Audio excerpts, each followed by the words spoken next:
What's up guys, it's TechBud here, and today we're going to be taking a quick look and unboxing the brand new Samsung Galaxy S21 5G. Now the S21 line of phones are quite controversial because of the fact that Samsung have removed and downgraded some aspects of the phone, like the removal of the micro SD card slot, the downgrade in resolution from 1440p to 1080p, and a plastic back instead of a glass back. However, with those compromises, Samsung have now reduced the starting price from $999 to $799. Now, it's really up to the buyer whether the $200 decrease was worth all of those compromises. But in my opinion, I didn't use the micro SD card, and a 1080p display isn't really that bad, so it's not really going to bother me. But I definitely know that not having a micro SD card slot for some people may be a massive deal breaker for them, so they may not upgrade to the S21 line of phones this year. And before we get into the box, I do want to mention that I did pre-order this phone, and when you pre-order the Galaxy S21 or the S21 Plus, you get the Galaxy Smart Tag and also the Galaxy Buds Live with it as well. If you pre-order the Galaxy S21 Ultra, you get the Galaxy Smart Tag, and instead of the Buds Live, you get the Galaxy Buds Pro, which were released alongside the Galaxy S21. Now, looking at the box, we can definitely see that it's a lot thinner than previous Samsung phones, and that's because, as we all know already, the Galaxy S21s will not be coming with a charger or headphones inside the box. Now, looking at this box compared to the Galaxy S8, we can definitely see that it's a lot thinner. It's almost essentially half the thickness of the Galaxy S8's box, and it's really similar to the thickness of the iPhone 12. It's just, I'll probably say, a little bit thicker. Anyway, enough talking about the box. Let's actually open this up. Now, this is the 128GB model, and opening it up, you can see that we are greeted with the Galaxy S21 in its brand new phantom white color, which I must say looks pretty good. But let's leave that to the side for now and see what else comes inside the box. Obviously, we're not expecting much. You can see that we have a USB-C to USB-C cable,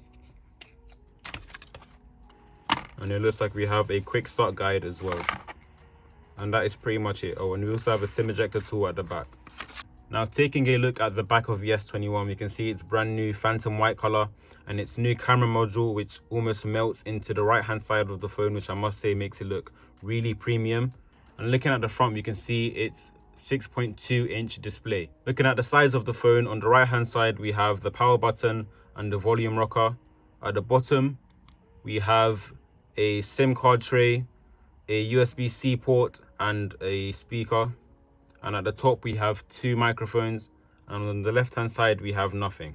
With the Galaxy S21, the screens are now flat instead of curved like other Samsung phones. This is a Galaxy S8, and you can see here this one has a curved screen, whereas the Galaxy S21 doesn't. And I actually do prefer the flat screen on the S21, because with the Galaxy S8 I always found myself having accidental touches where my palm was resting across the sides. So this is definitely an improvement in terms of screen. So let's take the plastic off of the phone and turn it on. And I must say, just from holding this phone for a while, Samsung have done a great job of making this phone feel super premium, even though the back of the phone isn't made out of glass. Okay, so let's turn the phone on and see what we get.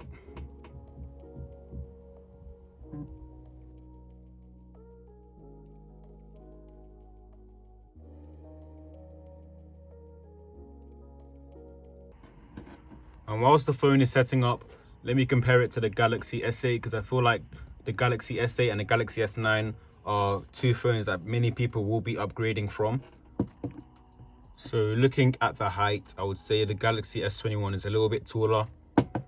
It's also, I would say, a little bit thicker as well, and just a little bit wider.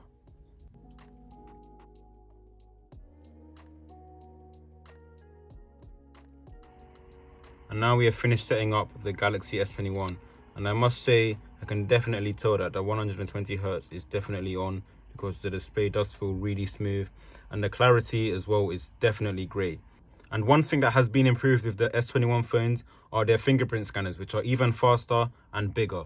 And so let's check out the new fingerprint sensor.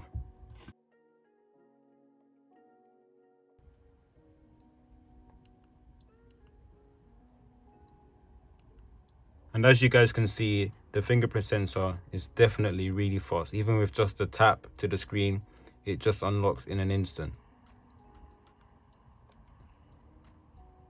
And even offsetting my finger a little bit to the right, it's still able to recognize my fingerprint, which is pretty good. And lastly, let's check out the cameras. We have a 12 megapixel ultra wide camera at the top, a 12 megapixel wide angle camera in the middle, and a 64 megapixel telephoto camera at the bottom. And so let's open up the camera and see what the quality is like. And oh, we still have a piece of plastic protecting the camera lens, so let's take that off. Okay, and that's a lot better. As we can see, we have an ultra wide camera, which is 0.5 times, the wide angle camera, which is 1 times, and the telephoto camera, which is a 3 times optical zoom. So let's take a picture and see how the quality looks.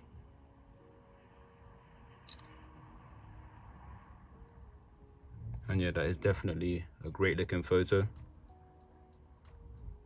And so that was a quick unboxing and first look of the brand new Galaxy S21. I will be making a lot more videos on this phone and even comparing it to the iPhone 12. So do feel free to like and subscribe, and I will see you in my next video.